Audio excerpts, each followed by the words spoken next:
سال 2021 میں غیرت کے نام پر سندھ کے چند اضلاع میں 176 افراد کو موت کی نیند سلا دیا گیا، جن میں 128 خواتین شامل ہیں۔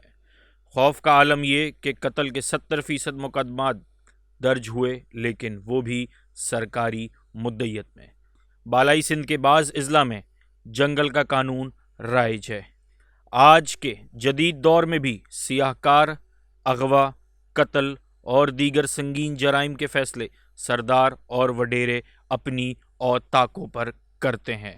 اس پر ستم بالائے ستم کے ان کے فیصلوں میں اعلیٰ عہدوں پر موجود پولیس کے افسران بھی موجود ہوتے ہیں۔ جہاں کسی کی زندگی لینے یا کسی کی بھینٹ میں لڑکیاں دان کرنے کے فیصلے وہیں ہوتے ہیں۔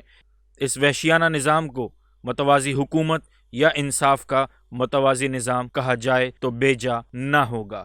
تفصیلات کے مطابق سندھ میں سال 2021 میں غیرت کے نام پر قتل کے واقعات میں اضافہ ہوا۔ 128 خواتین سمیت 176 افراد موت کے گھاٹ اتار دیے گئے۔ سب سے زیادہ واقعات کشمور ضلع میں ہوئے، جہاں پر 24 خواتین سمیت 27 افراد کو موت کی ابدی نیند سلا دیا گیا۔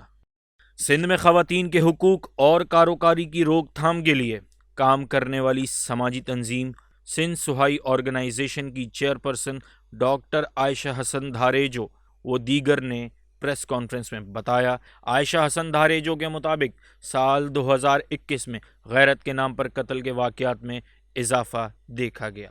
قتل کیسز میں اضافے کے باوجود صرف 70% کیسز رجسٹرڈ ہوئے۔ سماجی رہنماؤں کا کہنا تھا کہ پورے سال میں ایک بھی کیس میں ملزمان کو سزا نہ ہو سکی۔ انہوں نے کہا کہ اس طرح کے واقعات میں ملزمان کے دباؤ میں اکثر متاثرہ خاندان ان سے سمجھوتا کر لیتے ہیں، کیونکہ خواتین پولیس افسران کی کمی کی وجہ سے خواتین کو تھانہ کچہری کے معاملات میں بھی مشکلات کا سامنا رہتا ہے۔ انہوں نے مزید کہا کہ کاروکاری اور غیرت کے قتل کے واقعات کی روک تھام کے لیے عوام میں شعور پیدا کرنے کی اشد ضرورت ہے۔ وڈیروں اور سرداروں کی نجی اوطاقوں میں کروڑوں کے جرمانے کر دیے جاتے ہیں۔ لڑکیاں اور لڑکے کارو قرار دے کر موت کے حقدار بتا دیے جاتے ہیں۔ سردار کا فیصلہ حتمی ہوتا ہے۔ دنیا چاند پر پہنچنے کی باتیں کر رہی ہے، ستاروں پر کمند ڈالنے کی باتیں ہوتی ہیں، وہیں ہم ابھی تک کاروکاری کے چنگل سے نہیں نکل سکے۔ اس سارے کھیل کا گھناؤنا پہلو یہ بھی ہے کہ سرداروں کی اوطاقوں کے فیصلوں میں ذاتی دشمنی یا انتقام کے تمام پہلو کو نظر انداز کر کے ہر جرم کو کاروکاری کے کھاتے میں ڈال کر نمٹا دیا جاتا ہے۔ اس عمل پر صدائے احتجاج بلند کرنے کا کسی کو حق نہیں۔ اگر کوئی ایسا کر بیٹھتا ہے تو وہ بھی انہی اوطاقوں کے فیصلوں کی بدولت تاریک راہوں میں مارا جاتا ہے۔